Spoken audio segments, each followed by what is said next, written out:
ada satu permasalahan yang krusial banget saat di kalangan kita.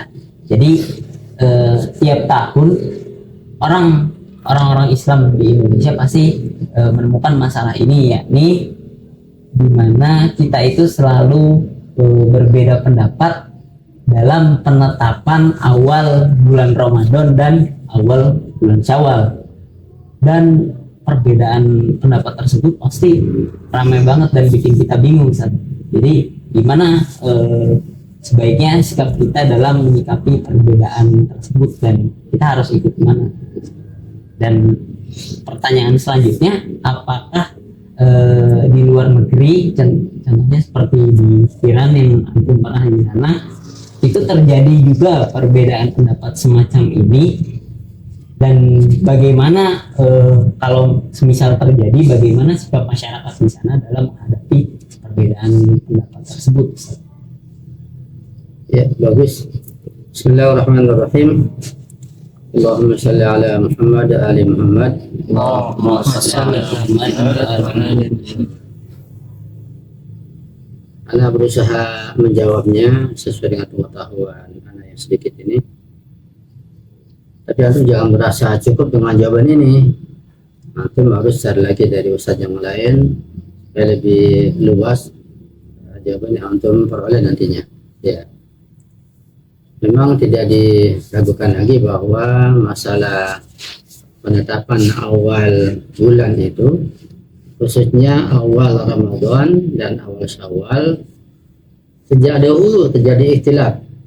Bahkan sejak kecil Anda ingat terjadi ikhtilaf di Indonesia yang cukup dahsyat.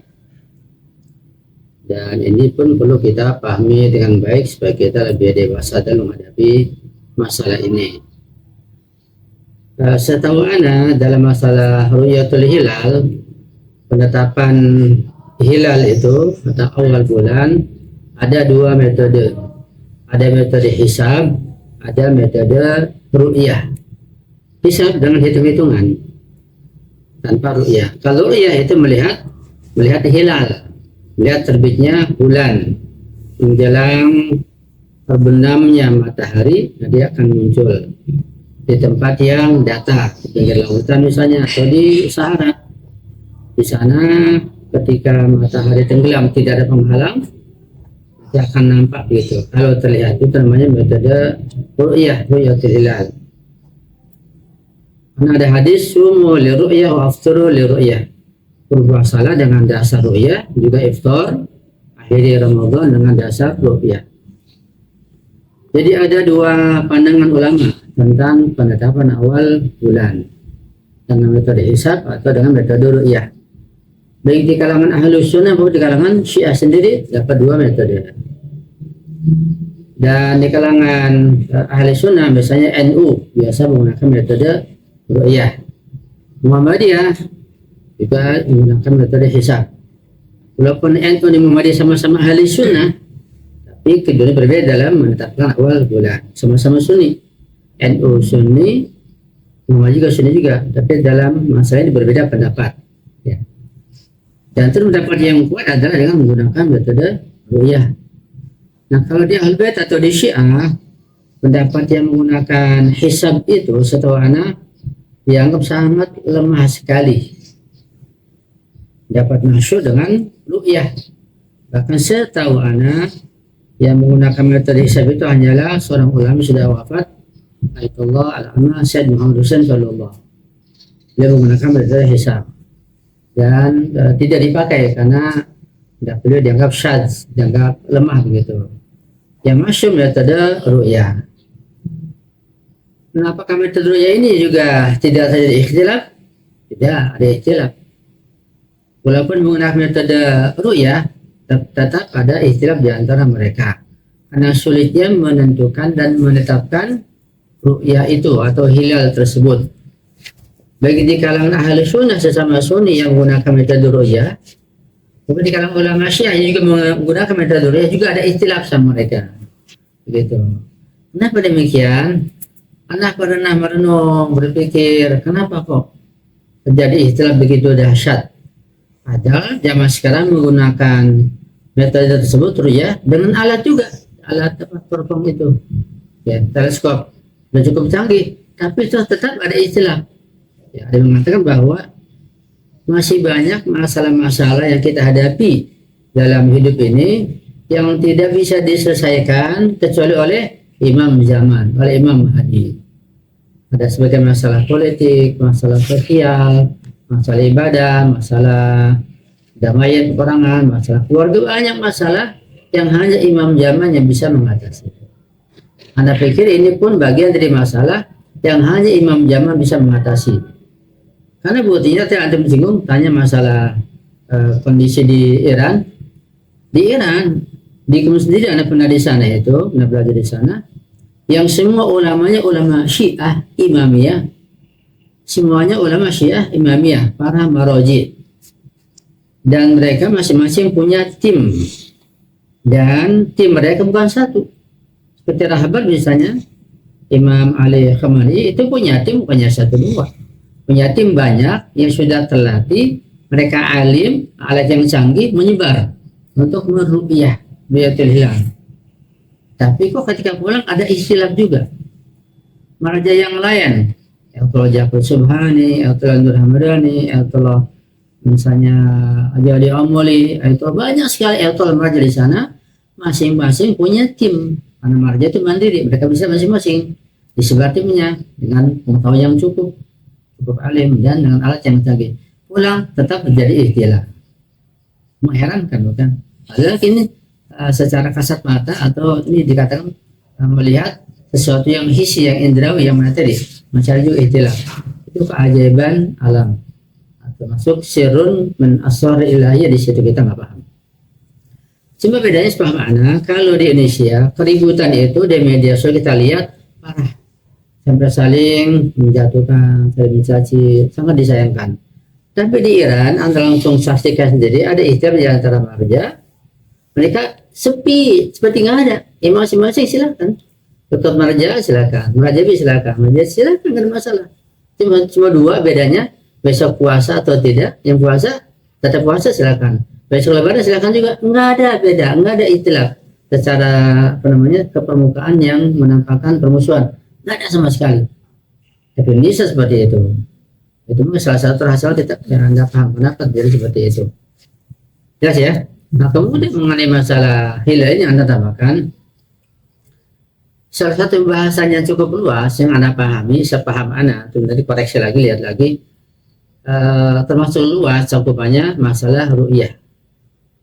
Luas dan pengertian dia cukup terbuka dan fleksibel, begitu. Dimana masalah-masalah lain dalam masalah fikih.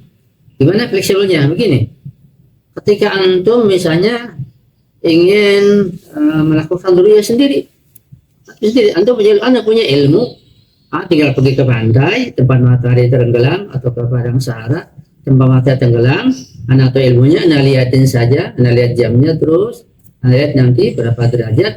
Ketika telah jelas, ya anda akan puasa, akan iftar misalnya. Walaupun untuk sendiri ya, untuk ilmu dibolehkan, begitu. Jadi nggak mesti harus ikut ulama fulan, ulama pemerintah, nggak mesti. Kalau antum mampu tahu ilmunya, boleh sendirian. Ya mau antum ulama bukan ulama, ya kalau antum mengerti sudah, antum bisa gunakan.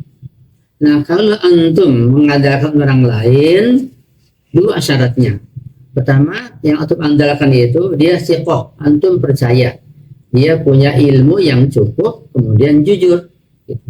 Jadi siapapun yang meru'yah, kalau dia punya dua syarat, alim, punya ilmunya dan jujur, bisa antum pakai dapatnya. Ini kan longgar ya, ini fleksibel. Jadi ini sama kepastian atau ketetapan perusahaan ulama pemerintah, ulama partai, silakan saja. Dua syaratnya cuma, yaitu apa? Alim, kita yakin dia alim dan jujur. Nah kalau kita di Al-Bait sudah punya tim, kita lihat dulu kira-kira tim kita di Al-Bait alim atau tidak. Masih sih nggak alim, cuma mau lihat hilal, mustahil. Pastilah alim lah. Punya alat apa enggak? Ya punya alat lah. Jujur apa enggak? Punya kepentingan apa sih kalau nggak jujur? Jadi silakan saja. Mau sana silakan, mau sini silakan, nggak ada masalah. rohat tenang itu, nggak usah dipikirin. Masing-masing kita punya wewenang, bahkan bisa sendiri Anda bilang. Bahkan lebih dari itu yang Anda pahami ya, lebih dari itu, ketika antum di luar negeri, antum di Amerika, antum di Kanada, di mana lah begitu, antum mau awal puasa atau akhir puasa lah yang biasa diistilahkan. Kan kalau awal Ramadan kan kita bisa niat qadha Ramadan atau niat puasa sunat, nggak ada masalah kita puasa. Kalau akhir Ramadan ini nggak repot. Kita akhir Ramadan kita puasa ternyata sahur kan haram. Ya. Atau kita iftar ternyata masih Ramadan berarti kena kafarah. Ini masalah. Antum biasanya kata di Kanada, ya. Antum puasa, nah besok ada kemungkinan akhir puasa. Antum nggak bisa meruyat hilal karena kesibukan antum, karena repot, atau antum nggak tahu ilmunya. Antum minta tolong siapa di sana? Nggak ada Habib, di sana nggak ada Jabi, di sana nggak ada NU, nggak ada Muhammadiyah. Bagaimana?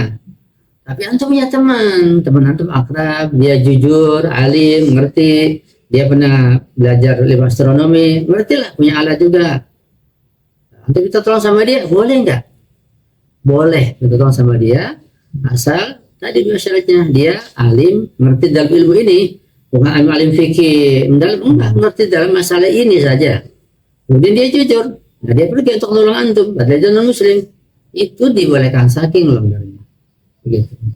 Jadi kita perlu dewasa dalam masalah ini masalah fikih ru'yatul hilal. Ya. Dan sampai kita nanti dari generasi-generasi ribut terus. Ya, Anda juga capek melihatnya sejak kecil ribut terus, bingung melihatnya. Karena belajar dia teliti, kita sudah dewasa ternyata seperti itu. Jadi perlukan kedewasaan kita. Nah kedewasaan kita ini tergantung ulama kita juga. Kalau ulamanya nggak dewasa, sampai kapan umatnya mau dewasa? Di Iran misalnya nggak ada keributan, langsung menyaksikan langsung. Beda pendapat antara penetapan awal Syawal, lebaran nggak lebaran, id nggak id. Ada jelas-jelasan itu 2-3 kali berbeda. Nah, ternyata nggak sampai itu bukan biasa saja semuanya, seperti kata apa. Begitu itu cukup bagus. Dan masih banyak hal seperti itu.